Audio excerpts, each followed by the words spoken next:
ketika hatimu sedang murung. Tidak usah engkau rubah kehidupanmu hanya karena ingin menyenangkan seseorang. Malah justru sebaliknya.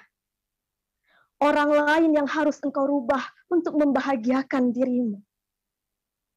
Aku tahu, sekarang engkau dalam keadaan sehat.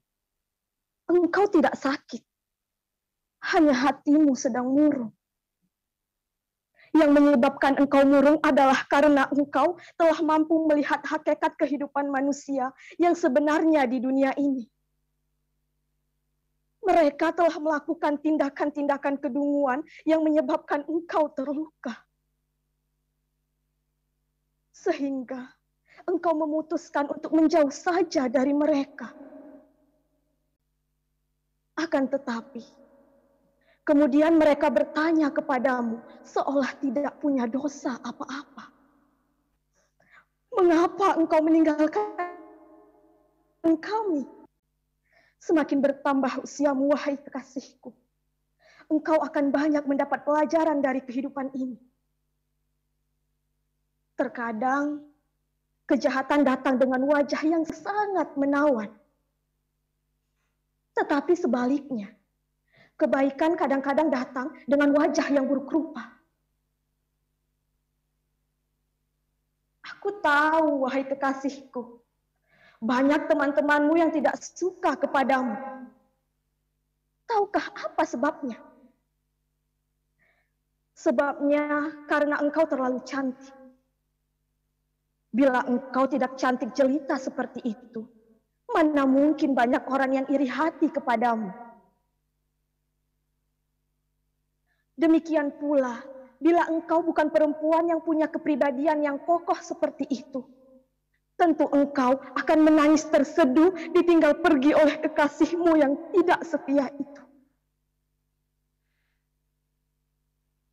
Adapun ketika aku melihat engkau menangis, itu bukan karena kesedihan ditinggal kekasih yang berkhianat, melainkan engkau menyedihi hatimu sendiri yang engkau rawat dengan baik, kemudian engkau persembahkan kepada seorang lelaki yang sungguh sangat tidak layak. Ketika hatimu sedang murung, wahai kekasihku, pikiranmu akan terganggu. Terkadang, seperti muncul rasa bosan dan jenuh. Supaya hatimu tegar, tidak usah menunjukkan sikap pura-pura tidak mengerti kepada kekasihmu itu. Melainkan, katakan saja dengan tegas dan keras, aku tidak kenal kamu. Walau bagaimanapun, setelah engkau berpisah dengan kekasihmu, pasti tidak dapat dihindari akan tertinggal kenangan-kenangan lama yang melekat dalam pikiranmu.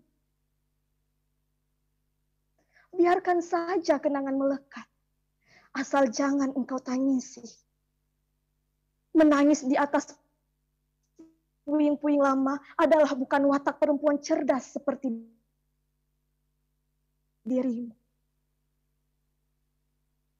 Aku tahu, engkau adalah perempuan yang menyimpan kejujuran. Karena aku melihat engkau sangat emosional, cepat marah. Akan tetapi, ketika aku menengarai engkau sebagai perempuan yang anggun, maka artinya dalam dirimu terhimpun dua sifat penting. Pertama, kelembutan rasa. Dan kedua, kepribadian yang kuat. Engkau sangat cerdas. Engkau bisa menjadi buzzer, membuat marah mantan kekasihmu. Tetapi juga engkau perempuan yang hatinya menyimpan cinta yang mulia, yang tidak dimiliki perempuan manapun.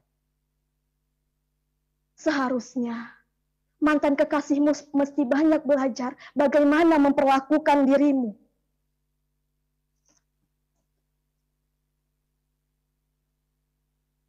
Aku sangat merasa iba dan bersedih hati melihat mantan kekasihmu yang mengira dengan kepergiannya itu, engkau akan merana, merasakan kehilangan. Itu namanya gagal fokus. Perempuan yang cerdas itu, wahai kekasihku, seperti dirimu, pasti tidak pernah berharap belas kasihan dari orang lain. Perempuan yang sangat cerdas itu, pasti keinginannya hanya terfokus. Bagaimana supaya semua orang mengagumi dirinya, sekalipun ketika dalam keadaan bersedih hati. Aku sangat mengerti, wahai kekasihku. Sakit hatimu adalah kuadrat karena cita-citamu yang selama ini engkau gadang-gadang direbut oleh teman karibmu sendiri. Engkau mengira temanmu itu sahabat karib. Ternyata musuh dalam selimut. Dalam kondisi hatimu yang sedang murung itu, wahai kekasihku, aku sering melihat engkau ingin menyampaikan sesuatu yang indah yang engkau rasakan di dalam hatimu. Tetapi seringkali sangat disesalkan sekali. Bibirmu mengkhianati hatimu sendiri, sehingga yang keluar menjadi berbeda. Cobalah belajar melepaskan kesedihan-kesedihan hatimu. Jangan ditumpuk terus-menerus, sebab nanti yang dikhawatirkan barangkali akan meledak dengan keras secara mendadak pada waktu yang tak terduga. Selama engkau dirundung kemurungan, emosimu sangat tidak terkendali. Terkadang, sifat temperamental sangat mencolok pada dirimu. Sehingga akibatnya, bukan hanya memunculkan musuh-musuh yang baru, tetapi yang jelas engkau akan kehilangan banyak teman. Sementara ini, rasanya sulit engkau akan dapat mengembangkan persahabatan dan memperbanyak teman.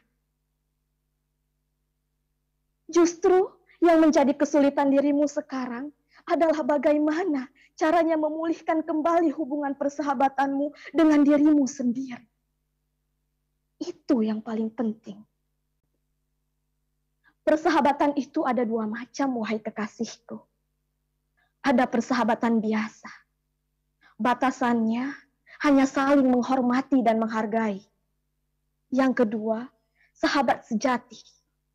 Batasannya, kedua orang sahabat sejati itu jiwanya menyatu dalam satu jasad.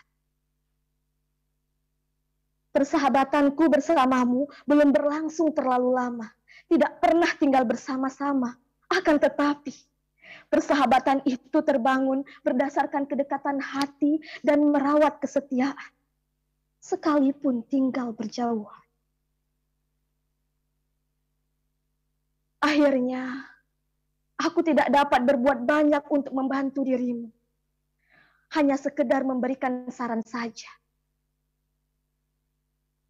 Sebaiknya, tidak perlu engkau bersusah payah mendekatkan diri kepada seseorang yang sudah dengan sengaja ingin menjauh. Tidak usah merendahkan hati kepada orang yang tidak menghormati dirimu. Jangan terburu bergembira mendapat sanjungan dari orang yang tidak engkau ketahui dengan sebenarnya. Semua apa saja yang ada pada dirimu adalah milikmu. Dalam genggaman tanganmu. Kecuali sekarang ini ada satu, yaitu hatimu masih liar berkeliaran di luar kekuasaanmu. Sementara ini banyak orang berjalan tidak dengan hatinya, seperti orang kaya raya menasihati fakir miskin tentang keutamaan dan keistimewaan kesabaran. Seperti seorang penjahat besar berpidato dengan hingar-bingar tentang pentingnya penegakan supremasi hukum. Seperti seorang pencuri yang menasehati teman-temannya supaya jujur. Itu semua adalah orang-orang yang berjalan tidak dengan hatinya. Nanti pada akhirnya, pergaulan yang nyaman itu bukan bersama mereka itu, wahai kekasihku.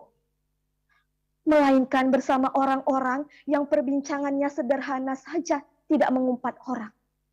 Perilakunya sangat simpel, tidak dibuat-buat. Dan ketika tertawa bersama, engkau merasakan seolah segala kesulitan hidup terselesaikan semua. Yang sudah lewat namanya kemarin. Jadikanlah sebagai pengalaman. Yang sedang engkau jalani namanya hari ini. Jadikanlah sebagai pembelajaran. Sedang yang akan datang namanya hari esok. Jadikanlah kesempatan untuk melakukan perbaikan-perbaikan. Kehidupan dunia itu, wahai kekasihku, adalah seperti itu. Kita jalani saja, dan kita belajar dan belajar terus sampai di penghujung kehidupan ini. Setelah engkau mencapai batas tertentu, lantas engkau akan mengerti bahwa realitas kehidupan ini, posisi yang sebenarnya ada di dalam hati kita sendiri. Bukan dalam kehidupan yang sangat luas ini. Sampai sekarang, aku tidak tahu di mana letak posisi diriku di dalam hatimu. Apabila engkau menghadapi keraguan dan kebimbangan dalam memposisikan diriku di dalam hatimu, silahkan berdiskusi dan bertanya kepadaku. Jangan sampai nanti aku teraniaya oleh sekedar dugaan-dugaanmu saja. Menanggung penderitaan hidup karena kemiskinan jauh lebih ringan daripada menanggung beban penghinaan karena kezoliman. Ketika aku jatuh miskin, dapat kujalani dengan bersabar dan menerima ketentuan Tuhan. Tetapi ketika engkau salah meletakkan posisiku di hatimu, lalu aku merasakan terhina, tentu akan menjadi masalah pemberontakan. Seperti inilah hakikat kehidupan, wahai kekasihku. Kita selalu belajar terus-menerus tanpa pernah berhenti setiap saat. Setiap hari kita selalu mendapat pelajaran baru. Setelah mendapat pelajaran baru, kita harus membayar ongkos dan biaya yang diperlukan, berapapun besarnya. Ini namanya resiko kehidupan. Sekali lagi, ingin aku ingatkan kepadamu, masa lalumu bersama kekasihmu yang dulu pasti akan meninggalkan kerinduan dalam dirimu. Walau bagaimanapun kerasnya, tetapi walau bagaimanapun manisnya kenangan yang lalu, tidak mungkin akan kembali. Apakah ini semua akan memberikan pengaruh dalam dirimu untuk mengambil keputusan? Ataukah engkau akan mengambil keputusan bersama hatimu sendiri? Aku serahkan sepenuhnya kepada dirimu. Menjelang matahari tenggelam, engkau datang sendirian dengan bermotor. Sambil menenteng tas selempang berwarna kuning. Setelah engkau duduk, lalu engkau menyodorkan fotokopi SK perceraianmu. Tembusan SK ini baru aku terima kemarin. Katamu sambil meletakkan selembar kertas fotokopi di atas meja. Sebelum aku memegang surat keputusan cerai ini, aku tidak dapat menjawab apapun pertanyaanmu.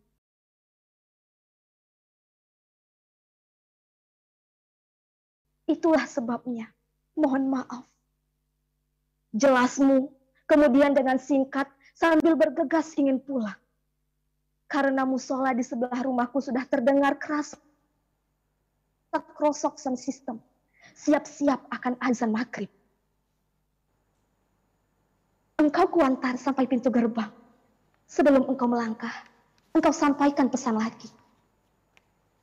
Kita baru bisa menikah 3 bulan ke depan, dihitung dari titik mangsa SK tadi. Engkau mengulurkan tangan ingin berjabat tangan bersamaku. Tiba-tiba, engkau cium tanganku, sehingga darahku berdesir. Terasa betapa lembutnya bibir.